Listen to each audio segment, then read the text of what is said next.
ኢየሱስ ለጳውሎስ በደማስቆ የሰጠው ተልእኮ ምንድን ነው? ኢየሱስ ለጳውሎስ በደማስቆ የሕይወቱን አቅጣጫ ሙሉ በሙሉ የለወጠውን ተልእኮ ሰጠው። ቤተ ክርስቲያንን ከማፍረስ ይልቅ ጳውሎስ እንዲገነባ ተጠርቷል። ኢየሱስ ፈቃዱን ለማወቅ፣ ጻድቁን ለማየትና ድምፁን ለመስማት እንደተመረጠ ነገረው። ይህ ተልእኮ እግዚአብሔር በእውነትና በጸጋ ላይ የተመሰረተ አዲስ ዓላማ እንዳለው ለጳውሎስ አሳይቷል።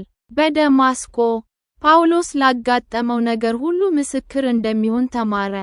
ኢየሱስ ጳውሎስ ስለታየው ብርሃንና ስለሰማው ቃል በድፍረት እንዲመሰክር ፈልጎ ነበር።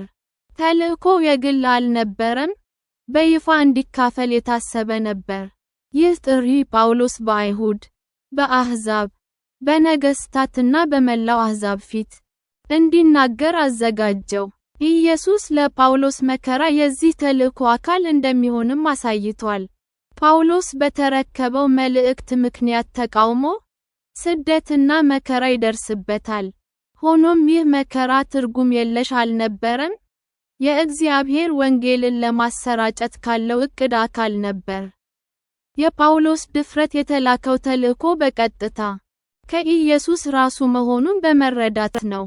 በመጨረሻም ኢየሱስ ጳውሎስ እንዲጠመቅና አዲስ ሕይወት ወዲያውኑ እንዲጀምር አዘዘው። ይህ ድርጊት እንደ አሳዳጅ የነበረውን የቀድሞ ማንነቱን ትቶ መሄድን ያመለክታል። ይህም የክርስቶስ የተመረጠ መሳሪያ ሆኖ የአገልግሎቱን መጀመሪያ ያመለክታል።